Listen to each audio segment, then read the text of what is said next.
Hello my fellow knights, I hope you're having an amazing day and welcome back to another video. With the vast amount of media that's been produced since technology like televisions and computers were invented, it's not too surprising that a portion of it has disappeared or gone missing in some capacity, possibly forever. I'll leave the links to the Lost Media Wiki articles in the video description so you may read about them. Today I wanted to cover cases where little to nothing has appeared.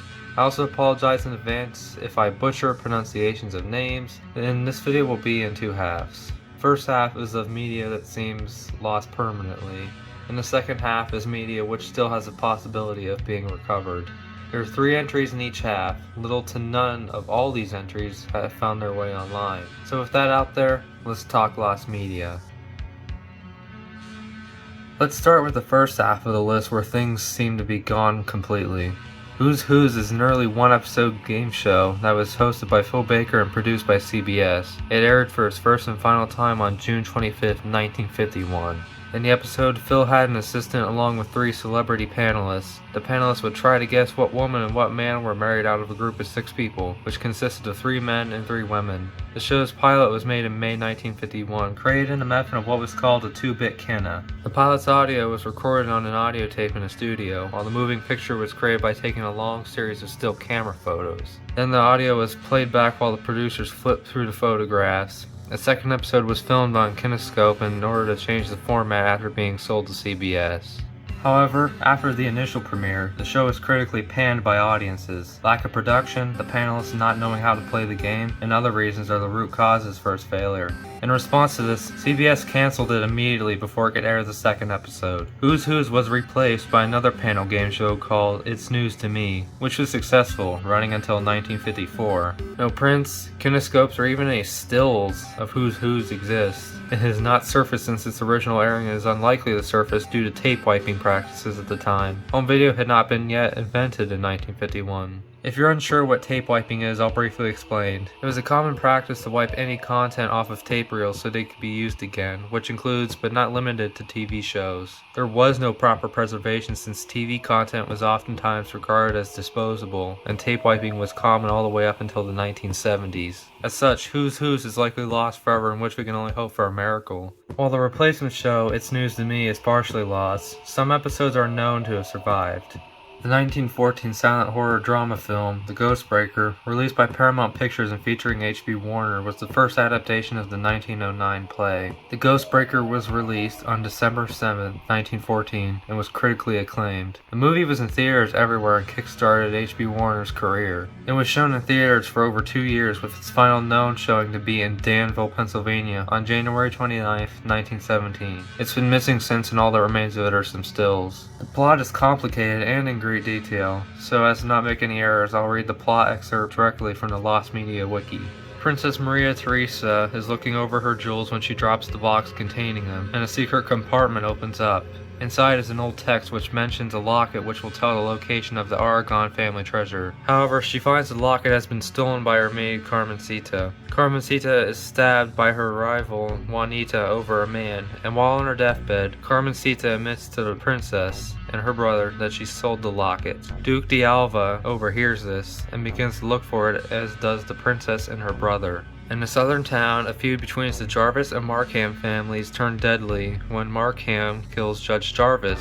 Warren Jarvis follows Markham to New York after this. Markham sees the locket that was bought from Spain from the original buyer and purchases it. Separately, the princess and the Duke enter the same shop, only to both end up going after Markham. The princess happens to find him at her hotel and gets the locket back. Jarvis arrives at the hotel and kills Markham, and in an attempt to escape rushes into the princess's room and explains the story. Jarvis is hidden in her trunk and goes back with her to Spain while detectives attempt to find him. The princess's father enters the supposedly haunted castle, but the ghosts are actually Duke's men dressed as ghosts, and kills the father and captures her brother. Jarvis arrives and begins to explore the castle with his servant. Meanwhile, the Duke finds the inn where the princess is staying nearby and steals the locket from her bag and orders one of his men to keep Jarvis away. Jarvis begins to head out, but the Duke's man stops him, and the two fire at each other, with the man getting seriously wounded. On his deathbed, he informs the princess about the castle and her brother. The brother escapes from the castle and leaves using the horse Jarvis arrived with. He gets to the police and are close to capturing him when he jumps down into a trap and is killed. Jarvis and the princess get together as the film ends. Despite this movie being a massive success, it doesn't seem to have been preserved in any way. At the time, just like many decades following, preservation was scarce. There was also a later 1922 adaptation of the film with more comedy to it which starred Wallace Reed. This adaptation of the film has also been lost. Sadly, The Ghostbreaker isn't the only film from that era which is lost. It's among the seas of other lost films that were made in the early 20th century. It's predicted that many of these films are gone forever. Lafflets was a series of animated shorts that ran from 1922 to 1923, created by Walt Disney himself. There's very little info known about Lafflets because of the apparent failure surrounding them and the serious lack of publication or preservation. Let's review over the information that we do know. Walt Disney created the Lafflets shorts, and they were made between Laughograms and Alice comedies, and each of the 8 shorts ran for 20 to 30 seconds each. We also know the names of all 8 shorts. However, that's it for info we actually know. It seems like this is yet another piece of lost media which is gone forever. Considering the time period, that's not much of a surprise. If popular feature-length films got lost, it's not hard to imagine these unpopular shorts going missing. Now we're moving on to the second half of the list where we have lost media that can still be found. A Little Bit Strange is a supernatural comedy TV show pilot from 1989, directed by Jack Shea and was based on a story written by Stephen Kerwick. The only time this pilot was ever aired was on April 23, 1989 on the NBC's channels. This pilot failed as it wasn't picked up after airing. The full pilot is lost, but there exists a promo and a production still that can be both viewed online. From what the promo shows, A Little Bit Strange oozes from that time period. So you think you have a house full of monsters? We'll never be the Huxtables. Well, meet the Masters. They have a whole family of them. TJ's a warlock. My daughter's a witch. Then what's your thing? I'm a sorcerer. It's a comedy premiere for the entire family. Okay, so we're a little bit strange. Next Sunday. The plot of A Little Bit Strange is rather simple. The starred African-American family is a family who have supernatural powers composed of a widower who is a sorcerer, his warlock son, his witch daughter, his psychic mother-in-law, his brother who is a soul-singing bat, and his nephew who is made of mud. The non-supernatural lady, who is described as a quote-unquote normal girl, marries her way into the family. The plot synopsis in a newspaper reads, a man tries to hide the fact that he is a sorcerer from an unsuspecting fiancée. There's not much I can find on its reception at the time, but making an assumption based purely on the IMDb reviews, it was either received poorly or had mixed reviews. Surprisingly, there's an actual written review from 2006 on IMDb which describes the show as really bad and corny even for the time. Additionally, a commenter on the Lost Media wiki page by the name of Shoelass describes the pilot. I caught it on what must have been its sole airing as described above. Not hugely surprised it wasn't picked up. It's just a very standard 80s family sitcom with the bewitched stuff rather awkwardly overlaid. Widower brings his normal new wife home after a whirlwind romance and only then reveals that he's a warlock. His daughter's a witch who causes most of the conflict by using her powers to terrorizing her stepmom, a sassy elderly mom who can read minds, etc. Cast was appealing, but the premise was way too gimmicky.